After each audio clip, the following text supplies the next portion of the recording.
Buenos días, gracias por estar viendo este video en el marco del tercer encuentro de microbiología del Centro Universitario de Tonalá.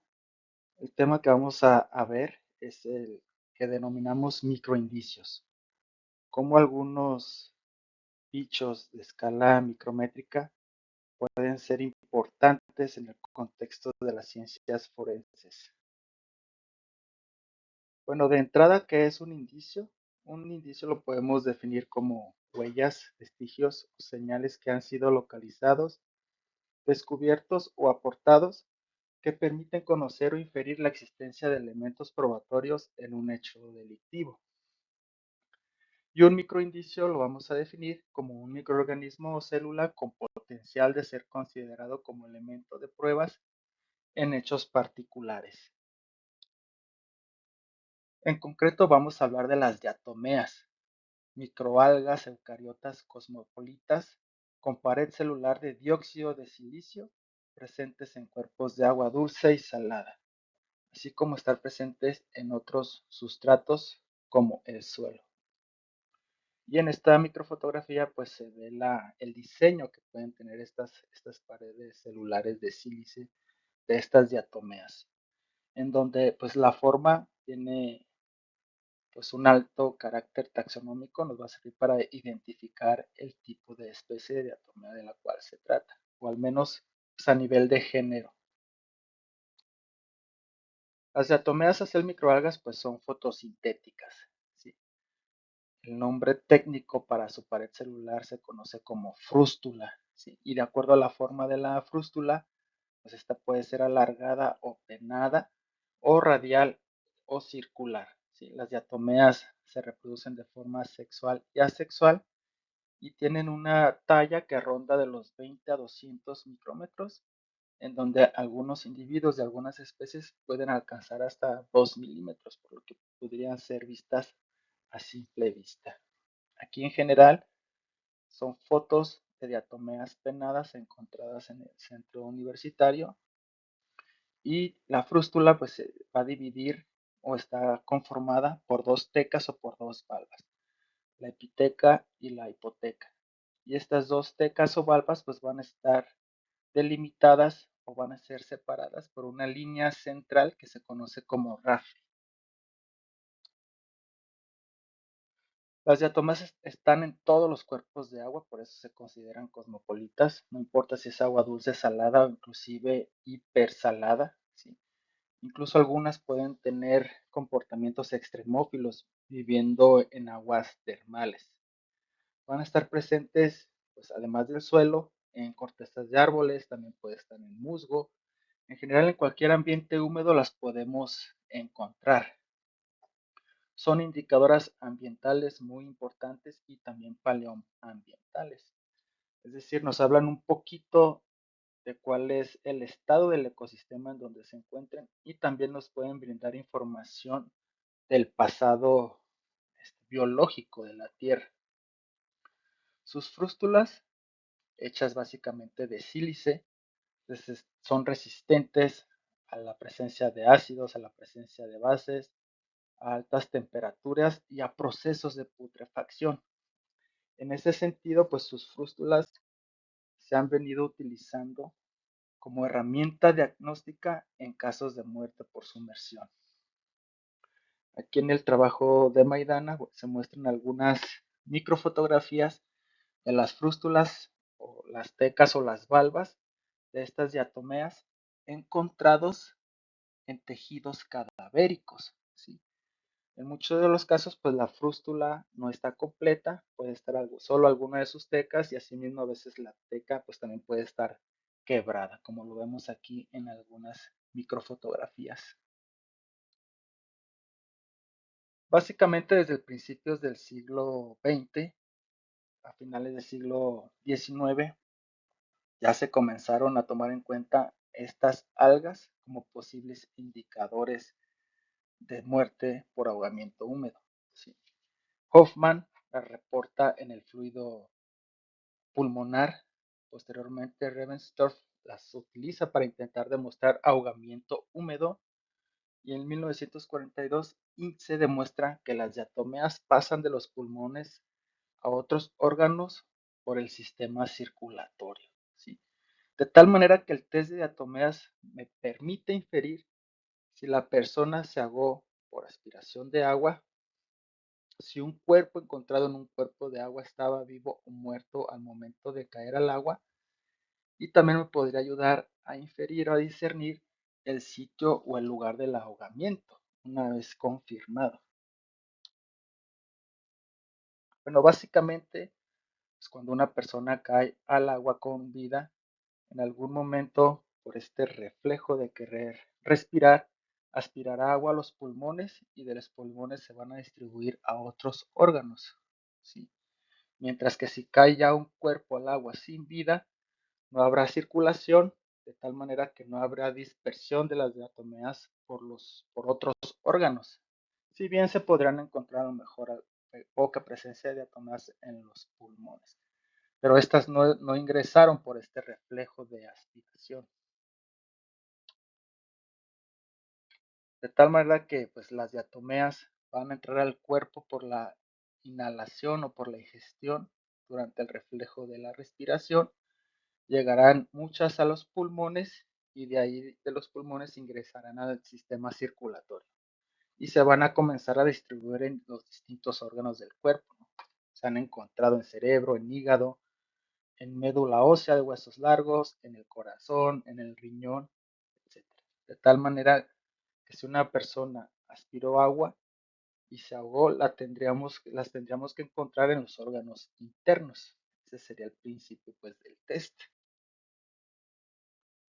Los métodos para analizar el tejido cadavérico, inclusive ya en un grado avanzado de descomposición, pues consiste en la extracción o limpieza, ya sea con peróxido de hidrógeno o la más popular o la más empleada, la digestión ácida, con ácido nítrico o con ácido sulfúrico.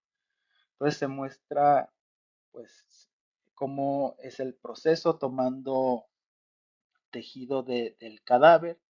Este tejido pues se va a exponer a lo que es el ácido nítrico, al ácido sulfúrico, ciertamente concentrado, para que se pueda destruir toda la materia orgánica.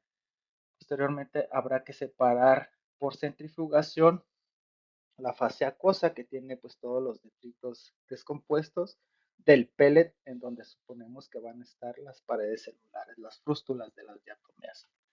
Se pueden hacer una serie de lavado para lavar mejor el pellet y posteriormente pues el pellet va a ser analizado en busca de presencia de estas frústulas.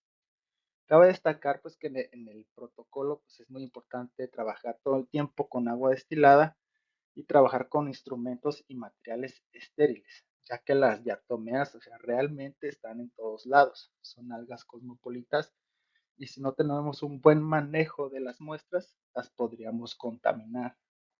Los métodos de detección se utiliza microscopía óptica, como en el caso de esta imagen obtenida con microscopio óptico de campo oscuro, donde podemos ver las frústulas de diversas diatomeas, o la microscopía electrónica, que pues ciertamente nos dará un detalle más preciso de las diatomeas, detalles taxonómicos como lo son las estrías que permitirán en algún momento poder hacer una identificación precisa, ya sea microscopía electrónica de barrido o de transmisión.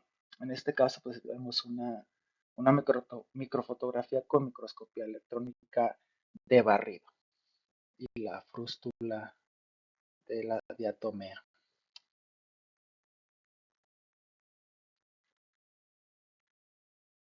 Test de diatomeas positivo se involucra haber encontrado pues una cantidad significativa de diatomeas dentro de los órganos del cuerpo, ¿sí?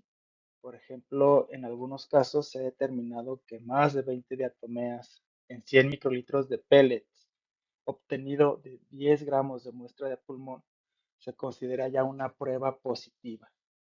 Y en algunos órganos, algunos otros órganos digamos, a donde se van a depositar las diatomeas una vez que ya entren al sistema circulatorio. Ahí se considera un número mayor a 50 diatomeas por cada 100 microlitros de pellets. Además, pues podemos inferir, como decíamos anteriormente, en qué cuerpo de agua ocurrió el ahogamiento si encontramos en la muestra del cuerpo de agua el mismo tipo de diatomeas que encontramos en el cadáver.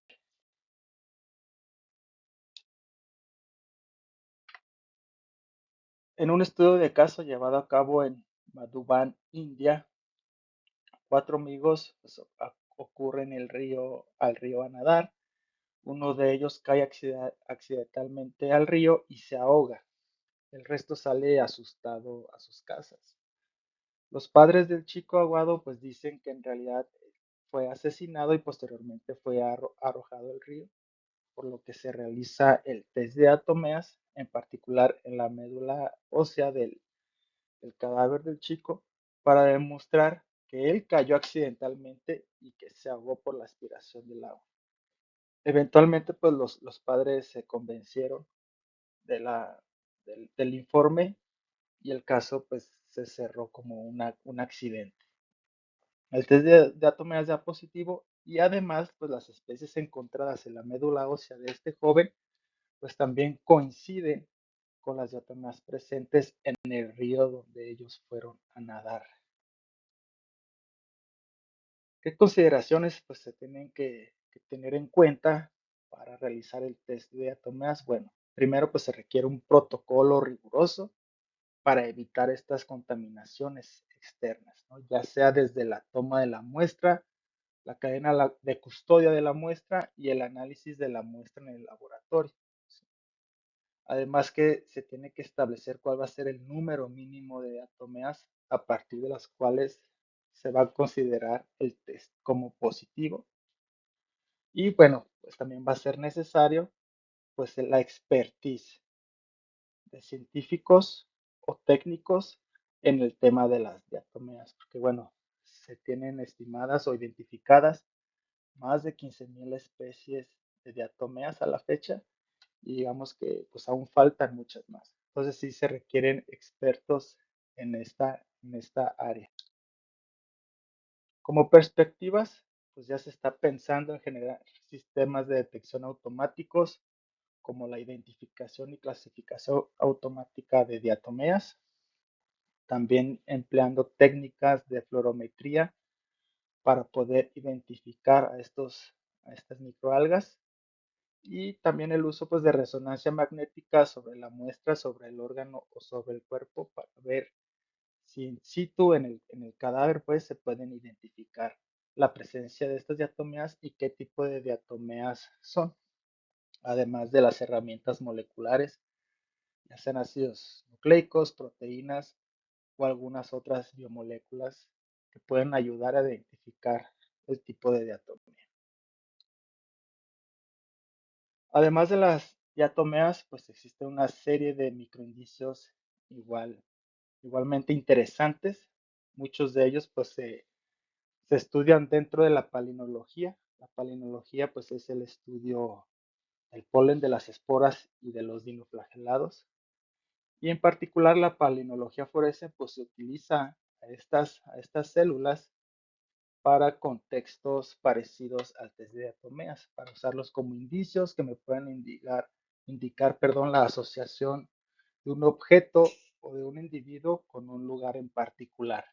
Sería todo, chicos. Muchas gracias por su atención.